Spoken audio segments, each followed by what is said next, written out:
Masih di wilayah Desa Jemaras Kidul, satu peninggalan kerajinan mainan dan satu lagi yaitu kerajinan pandai besi.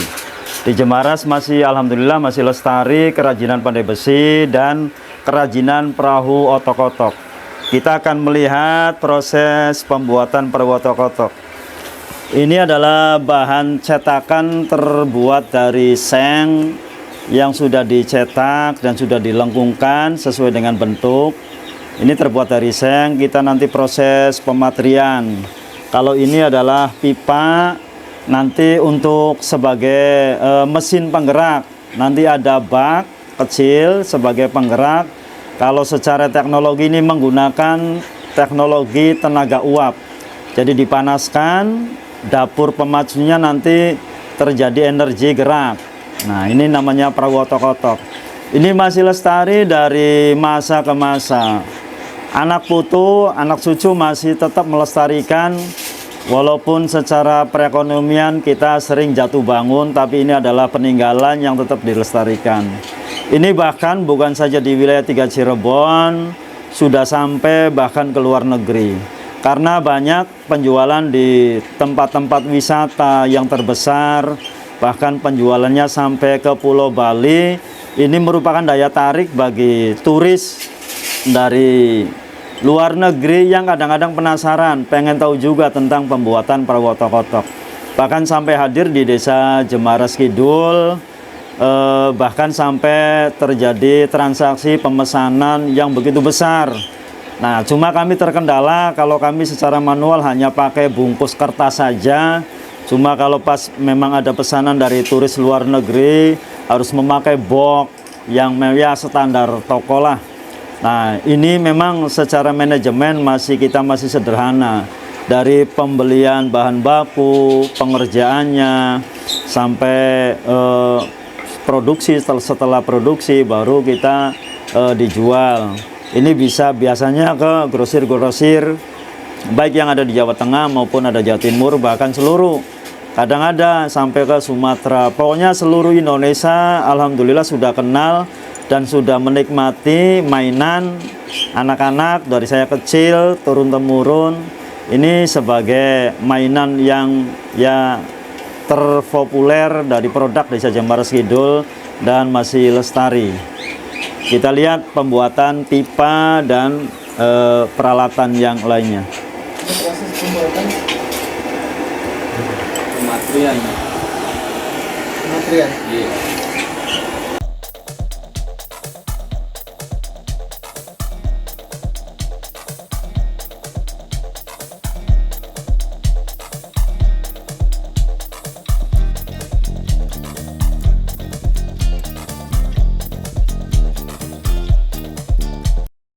Ini pembuatan pipa untuk dapur pacunya, mesinnya.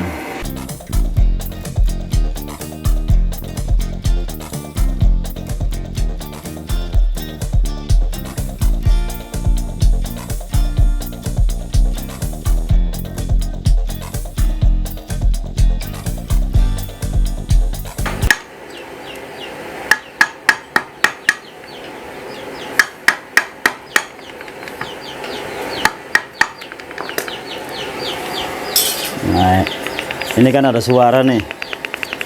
Nah, ini ya, jadi nanti ini sebagai dapur pacunya, nanti air ini dimasukkan ke sini. Kan ada sisa, nanti di bawahnya dibakar pakai minyak goreng. Nah, ini kan ada keluar uap nih. Makanya nanti dari sini ada tenaga dorongan. Nanti kita, nah, ini sebagai dapur pacu.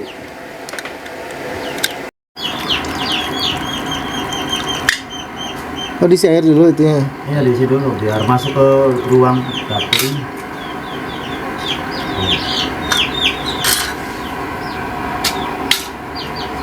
Ini nunggu mendidih kan. Oh, tenaga uap. Nanti minyak kan agak begini. Oh, oke. Nanti aja pas. Sementara dulu kan yang ini.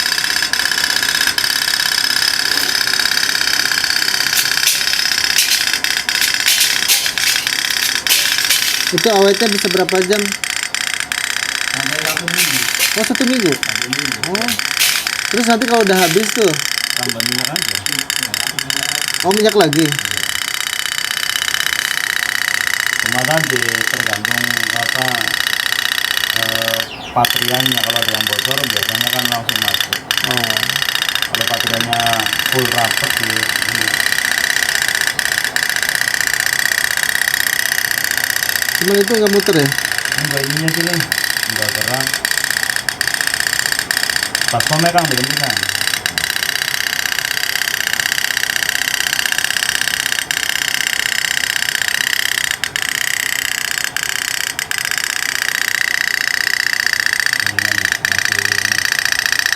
Kalau biasanya kan pakai sang lagi, tongseng. Jadi pas ini dari mesin ini sebenarnya. Kalau ini yang belum jadi, ini adalah dapur yang menimbulkan suara bunyi dan gerak dari para wotok-wotok. Memang ini orang-orang khusus yang bisa menyetel, karena apa? Nanti pengaruhnya dengan kecepatan. Nah ini bak, mesinnya cuma ini. Nah nanti ada penutupnya seperti ini. Ini dari kecil memang motifnya begini. Ini lambang kita bahwa Cirebon punya ini batik awan.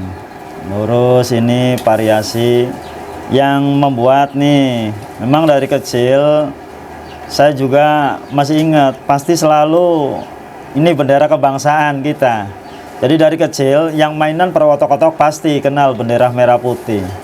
Nah kalau ini nama pengrajin, ada Fajar Jaya, ada Cahaya Jaya, jadi macam ini ketrok sebagai hasil produksi dari Fajar Jaya. Nah ini nanti bergerak pas posisi uap itu berjalan. Ini cerobong. Ini dari saya kecil mainan anak-anak, bahkan seluruh Indonesia pun sudah mengenal. Ini para wotok-wotok produk dari masyarakat Jemaras, baik Jemaras Kidul maupun Jemaras Lor. Ada di beberapa kecamatan ya pasti mereka keturunan Jemaras, biasanya ada pengrajin semacam ini, seperti di wilayah Jamblang, di wilayah Plumbon.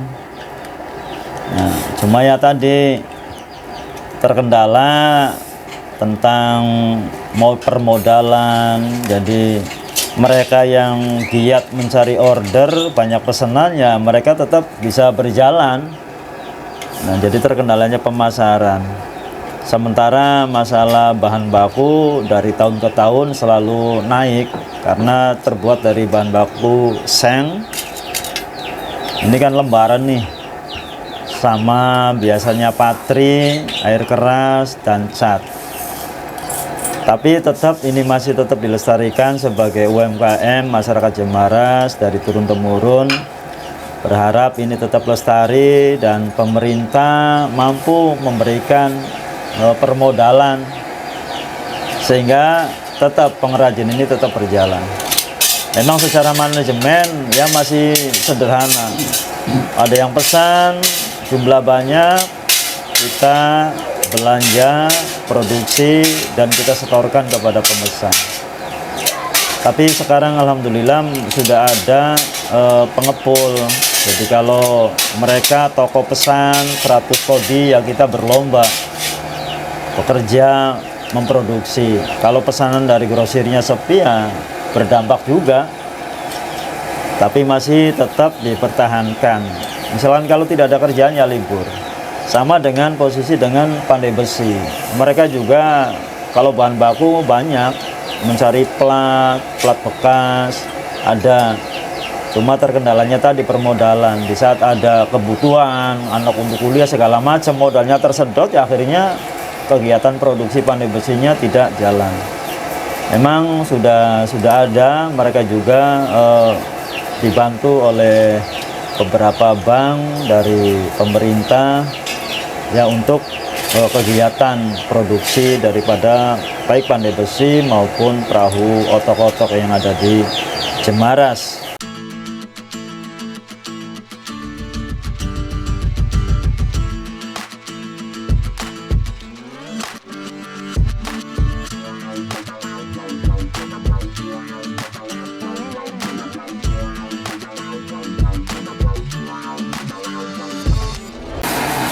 Produksi sehari berapa, Mas?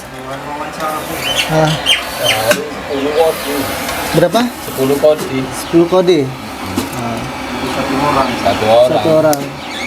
Pekerja berapa orang? Pekerja ada 3 orang. Berarti 30 kode sehari. 30 kodi. Sehari. Sehari.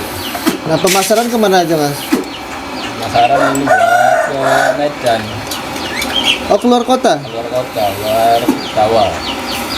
Oke. Buat di Medan, buat di Bogor, buat di Surabaya.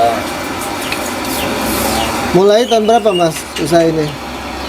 Saya mulai tahun 2011. Belum. Masih awal pemula. 2011. Tapi dulunya saya pekerja. Ya suka dukanya ya kalau nggak ada yang pesan, nggak ada yang pesan, stok banyak, modal udah nggak ada. Dukanya ada ya di situ. Terus bahan baku naik, kalau bahan baku naik tuh, tiap tahun naik, kan ada kapal masih tetap segitu-gitu aja, susah naiknya.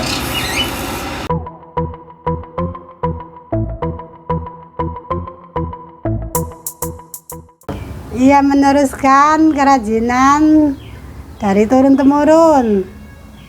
Dari yang kakek leluhur tuh, yang udah lama ya. Nah, Ibu sendiri tahun berapa mulainya? Ya, tahun 92, 91. Proses ini, ngetrok, ngecap. No. Capek. Kalau cap beda-beda sih. Nah, pemasaran kemana aja, Bu? Ya, seluruh pelosok sih ada. Dari luar kota, terus sudah ke mancanegara. Oh, mancanegara kemana Iya. aja, Bu? Ya ke Spanyol, kemana nih udah ekspor.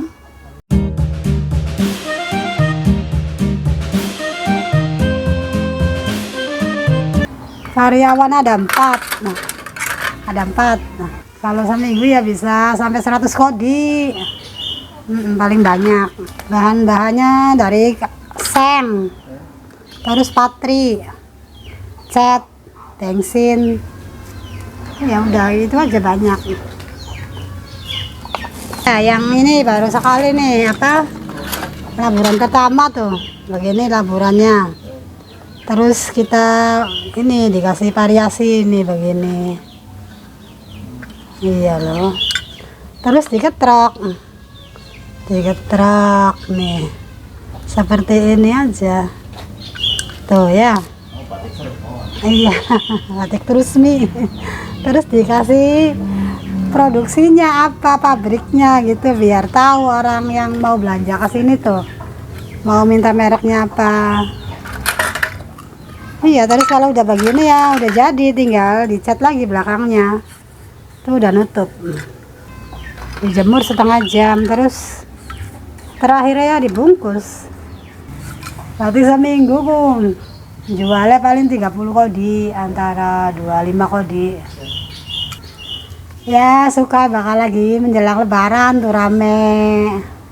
Kalau dukanya ya kalau musim hujan tuh ya sepi, nggak ada orang ini ngambil. Kalau menjelang lebaran tuh habis banyak sekali, tapi yang kerjanya tuh nggak ada.